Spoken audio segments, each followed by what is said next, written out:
I'm going to walk you through taking measurements on yourself, how to do it accurately, and get the closest possible picture in flat pattern to what your body is looking like.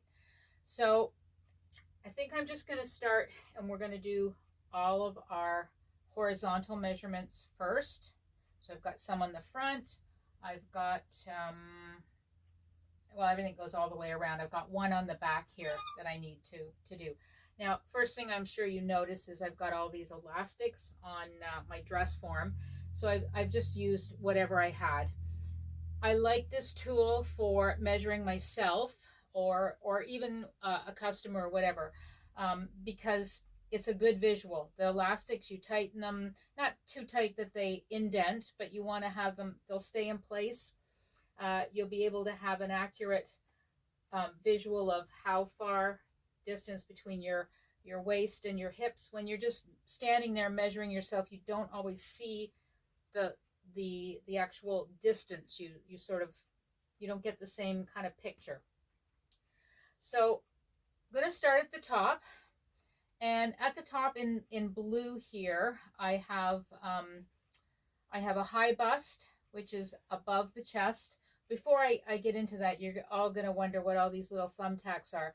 Normally, what I would use on myself is I would take those little colored circle stickers that you can buy at the dollar store or any office supply store, and just put them in a certain points. And I will explain as I come to them what points you're going to put them, but that's what all these little thumbtacks are. I know I have a box full of them here, but of course when you want them, you can't find them. So for sake of a visual, I'm just using thumbtacks, and Judy doesn't mind here. She's got lots of padding on her, so she's not feeling any pain.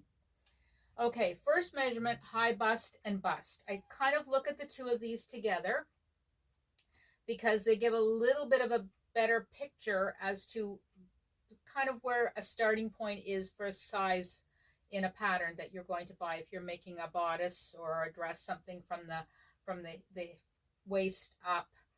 So full bust or bust measurement, as you will see it on a pattern, is around the fullest part of your bust. So that's the widest part that you protrude.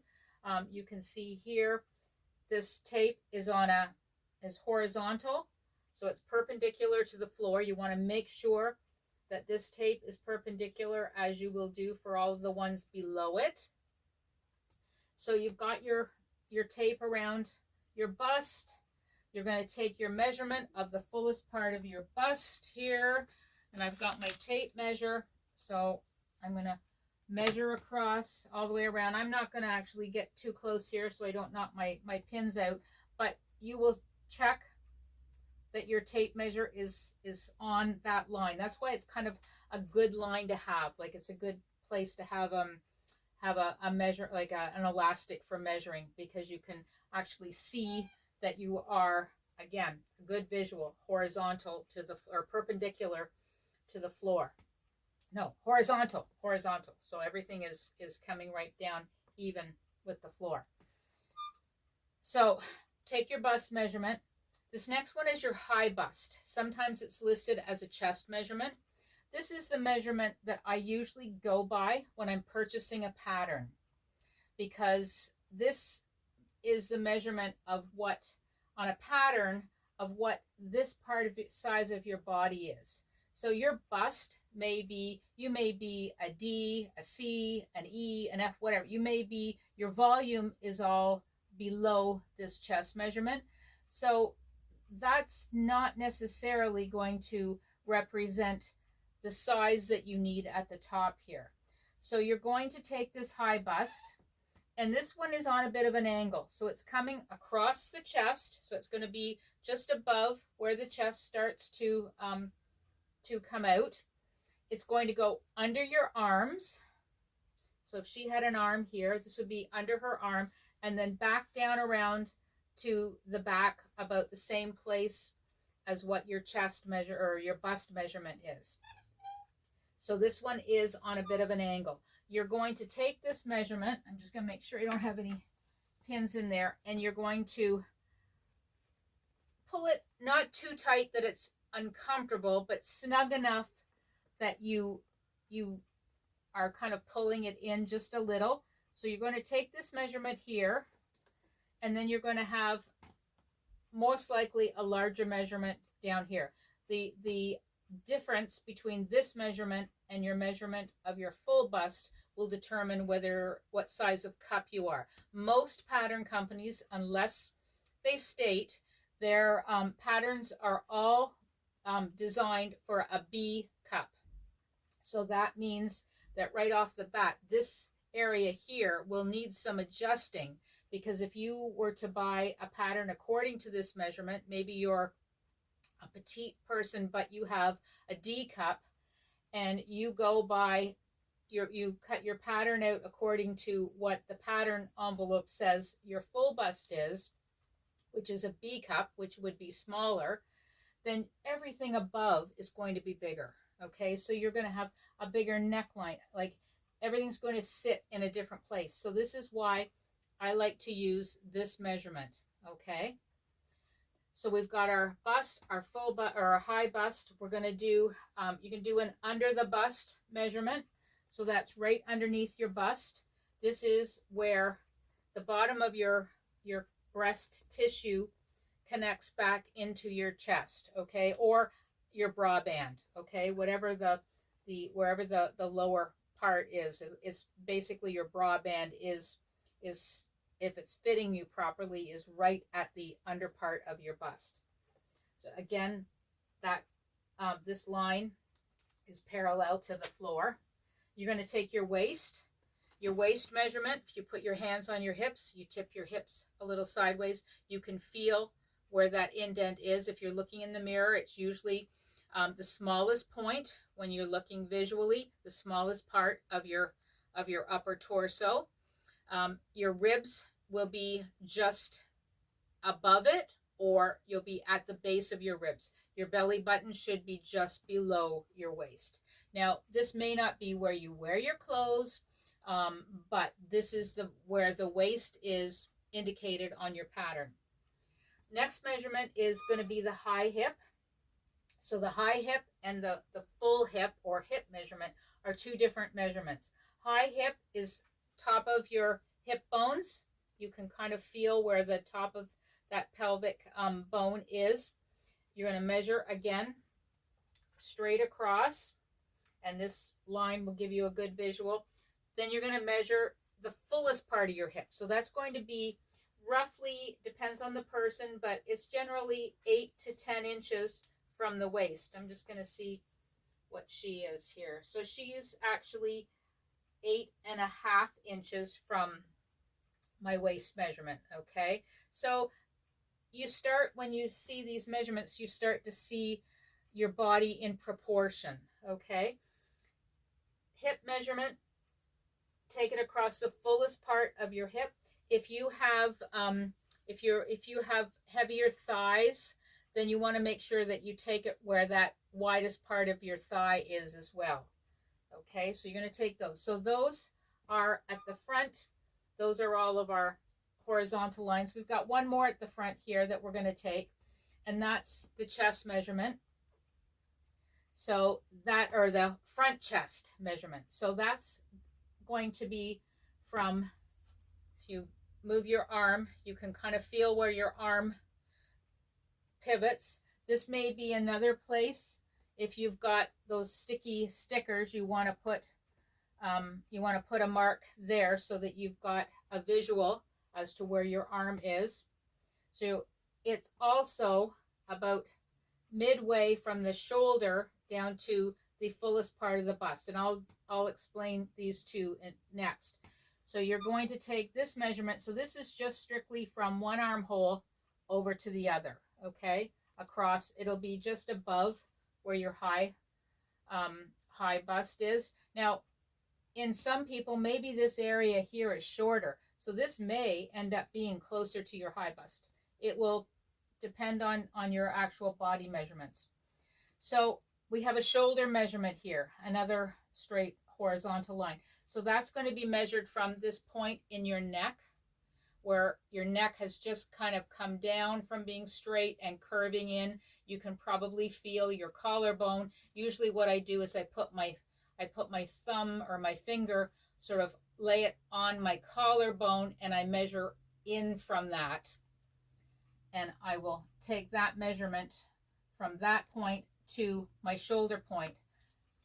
Put your finger on your shoulder, your hand, a couple of fingers, move your arm back and forth a bit. You'll feel where that pivot point is, where your arm bone and your shoulder socket are. That's the shoulder point on the side here. So you're going to take that measurement again. So I've got my shoulder point. This measurement here is measuring down to what we call the apex of your bust. So that is the actual fullest point of your bust. If you're looking straight on or sideways, that is the point, not necessarily the line, but the point on your chest where you protrude the most. So that is called the apex, and we're going to use that in our pattern adjusting. We're going to need to know where that is. So that line is measured straight from the shoulder, usually about 1 inch to 1.5 inches. It's a little bit less than halfway, but as long as it's coming straight down and intersecting, so it should be a fairly straight line from apex to apex. So even if I measured across here, I should be pretty close. There may be a little bit of curvature in here just because of your shape, but you want it to be, when you're looking at it, you want that to be a straight line. You don't want that to be, I'm going to move it up here. I think I can take this pin out. Like, you don't want to measure over this way, and you don't want to measure over that way. So you just want to take this and just take it on a straight line straight up to your shoulder.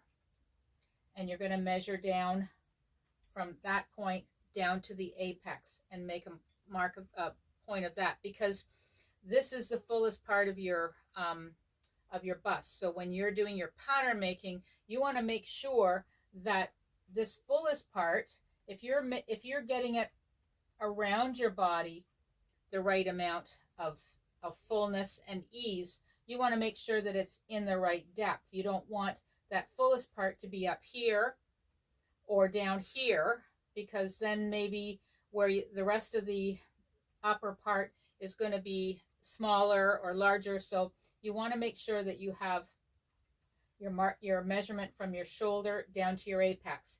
And I do both sides. Make sure that you're measuring, you've got them even, and then you can measure from apex to apex. That's where these little stickers will come in handy again. So you're going to record that measurement. So that's just this measurement from here to here. Okay, so we've got all our measurements at the front. So we've got a couple in the back. We're going to measure our nape to waist. So that nape of the neck, where that prominent bone at the back of your neck when you tip it forward, you're going to measure from there down to the waist. That's why it's good to have that elastic tied around your waist. You can see it. Your visual, this is where you will need somebody helping you to measure, and you're going to record that measurement. I've got one more measurement here, which is same as the front.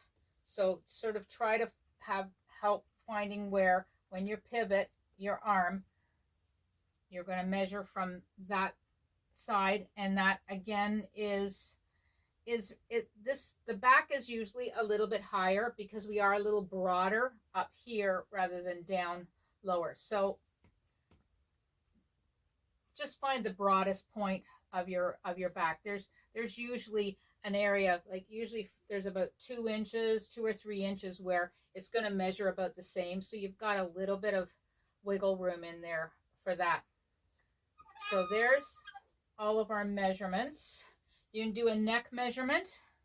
Easiest way to do a neck measurement is if you have a fairly weighted chain and you put it around your neck, just kind of get it in the right spot, and then you can kind of get it so that it's just coming just above your collarbone or to your collarbone. That's point in the center of your neck where there's a hollow. You don't want it to measure any lower there. So take that measurement. You can also, if you're wanting to have a higher neck, you can also just measure around your neck. Some people like to do a little bit higher. If you've got a longer neck, you may want both measurements, but generally this one here is all that you need. And I think this is all of the measurements that you're going to really need. You can get into a few more. You can actually take from your apex down to that under bust. I don't know if we've already done that one, but that will also help determine the cup size. So our next adjustments are going to be in getting the fullness that we need across the bust, whether it's already incorporated in the pattern or whether you have to do a bit of pattern alterations to get to it. But I like I say, I like the elastics, don't have to be colorful. I like sticky, little round sticky stickers in different points. Another good place here, you can see I've got them down the side because quite often it's not bad to have a side-to-side measurement. So measure from one side across the fullest point of the bust to the other. And that's where these little stickers come in handy because you're not guessing. You can kind of look at it. You can put them here. You can stand there, line them all up, have a good look, make sure that they're even. Don't go too overdo it, but it just gives you a better visual. And then, you can measure from side to side, so you can actually have a front measurement and you can have a back measurement, because if you think about it, especially for your bust, from this side over to this side, that measurement is going to be longer than from your side across your back to the other side, because there's no bust there. There's nothing, unless you've got some shoulder blades or some, a lot of muscular in the back, you're not going to have anywhere near what you will have in the front. Same with from here at the high hip. This may be more of a tummy area here for you. So you may have a wider front from side to side, and then your back may be a little more hollow and a little flatter. So in order to keep your side seams in the right spot, you're going to need to have a little more fullness here at the side. You won't just distribute your fullness evenly between the front and the back. You will make sure that you have it where you need it. In the front a little more, in the back a little less. Maybe at the hip you need more at the back and less at the front. Okay, so there we are. We're all ready to measure and get our patterns ready to start making the changes.